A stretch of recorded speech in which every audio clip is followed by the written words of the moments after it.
e o tema de hoje é hipertensão arterial. Nós vamos falar um pouquinho dessa doença tão importante e tão prevalente que é a hipertensão arterial. Aproximadamente 50% das mortes decorrentes de doenças cardiovasculares tem a hipertensão direta ou indiretamente como um fator importante dessas mortes. Uma vez eu já falei aqui que as doenças cardiovasculares são as doenças que mais matam no mundo. Aproximadamente a cada 2 minutos, uma pessoa morre no Brasil por doença cardiovascular. Essa é a importância da gente tratar, acompanhar, prevenir e combater a hipertensão arterial. E como é que a gente pode fazer isso? Aferindo a pressão arterial. O diagnóstico da hipertensão, ele é simples e depende de uma boa aferição da pressão arterial. Você pode fazer isso na sua casa. Hoje, a Sociedade Brasileira de Cardiologia recomenda a AMPA, que é a automedição da pressão arterial. Isso pode ser feito no seu domicílio e esse diagnóstico pode ser feito por você aí na sua casa. O que eu queria trazer para vocês hoje é como aferir a pressão arterial de uma forma correta, quais são as etapas que a gente tem que usar e como isso deve ser feito. Para que, a partir dessa aferição, você então possa analisar se há uma necessidade de uma avaliação médica para tratamento ou combate aí, ou controle dessa hipertensão arterial. Para começar, vamos falar sobre o que é hipertensão arterial. A hipertensão arterial é quando a pressão arterial se eleva acima ou maior ou igual a 140 por 90 milímetros de mercúrio. Então, se você tem uma pressão maior ou igual a 140 por 90 milímetros de mercúrio, é bem provável que você esteja hipertenso e necessite de uma avaliação. Se você é hipertenso e mantém esses níveis nesses valores, também é necessário um ajuste do tratamento e precisa procurar o seu médico. Uma coisa importante para a aferição da pressão é a gente analisar o tipo, tamanho do manguito que a gente precisa usar.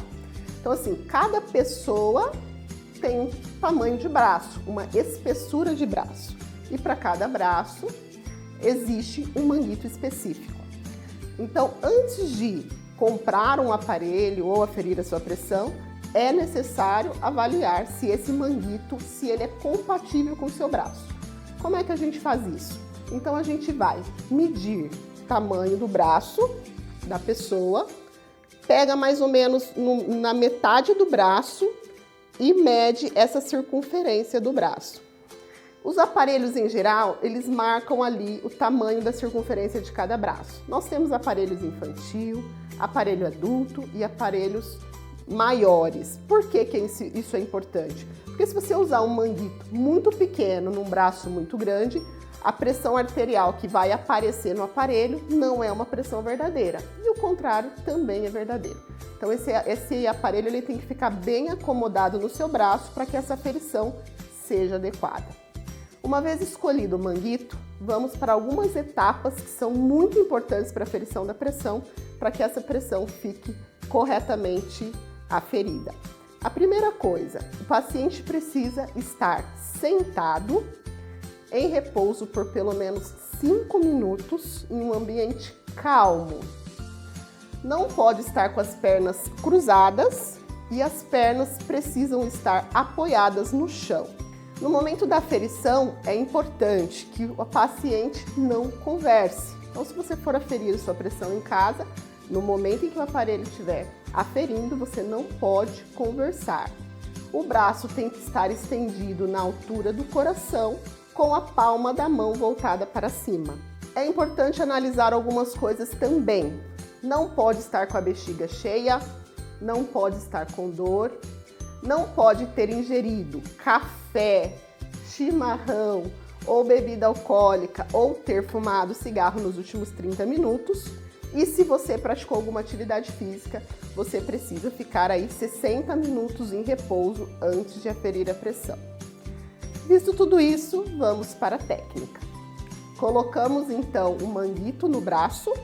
É importante que a flechazinha que aparece no manguito esteja bem no meio do braço e que o manguito esteja a 2 dedos acima dessa região. Após aperta então o start no aparelho e o aparelho automaticamente vai aferir a pressão. Sendo assim, a partir dessa aferição, se a pressão estiver maior que 14/9, o ideal é que você procure o seu médico para tratar, diagnosticar e controlar adequadamente essa pressão. Hipertensão arterial é uma doença silenciosa. Na maior parte das vezes, ela não traz sintomas nenhum. É uma doença multifatorial que leva a várias alterações no organismo e aumenta muito o risco das doenças cardiovasculares. É muito importante tratar, acompanhar e controlar a pressão para evitar essas doenças. Alguns pacientes me perguntam, doutora, qual aparelho digital eu devo comprar ou eu devo usar?